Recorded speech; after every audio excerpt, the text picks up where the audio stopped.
بكتبلك وانا عارفة ان كلامي ما يجيش شيء فيكي، ومهما قلت مش هوافيكي. بكتبلك بدموع فرح وسعادة وهنا ليكي. جه اليوم اللي اشوفك فيه عروسة، ملكة في فستانك ومن العين محروسة.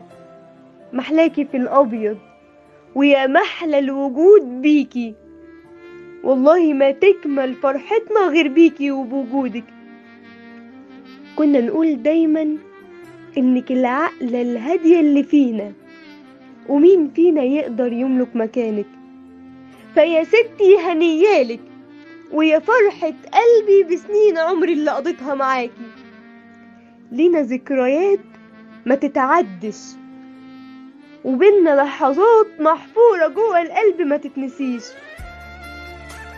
على طول ويايا، وقبل ما احتاجك بلاقيكي معايا. دايما بتشاركيني تفاصيلي، ولا مرة سبتيني. حياتي وسنيني بوجودك أحلى، وأنا أحلى وأنا وياكي. عدت السنين ما بينا أوام، وكبرتي وبقيتي مدام. عشت لجوزك أمان وسلام زي ما كنت لنا. وأنا أخت العروسة، محلاكي في الأبيض لايق عليكي.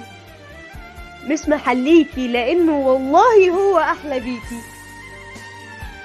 ويا فرحة قلبي وأنا شايفاكي سعيدة وبوصلك لبيتك.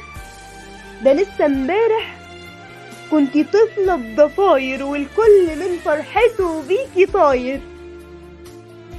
ده أنا عيوني من الفرحة لمعت وأنا شايفاكي بالفستان، وبفرحك أميرة. لساني طفلة ولساني طايشة، ولساكي أختي الكبيرة العقلة الهادية الجميلة. وعريسك هياخد منا أرق وأجمل وأحلى ما فينا، طيبة وحنية وقلب أبيض وصافي النية. والمقصود بكلامي هي بالمختصر كل حاجة حلوة فيها، وإن خلصت كل الكلام اللي موجود برضو مش هوافيها. هي تستاهل حقيقي إنها تتحب، وتستاهل إن يدوب الهوى فيها. أختي ومهما يطول الزمان هتفضل جنبي وهفضل جنبيها. وكلامي لعريسك، خلي بالك منها وحافظ عليها. اوعى في يوم تزعلها او تبيتها ودموعها في عينيها. وخلي تملي ايدك في ايديها، تعدوا كل صعب وكل حاجة تواجهكم تعدوها مع بعض. خلي بالك منها، دي جوهرة لو رحلت قلبك هيتملي رعب.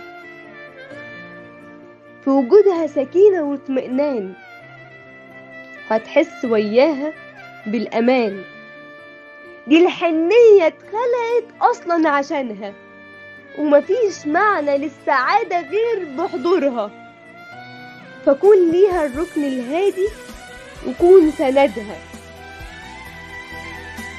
واوعى تزعلها. وللمرة الألف بقولها لك، خلي بالك منها.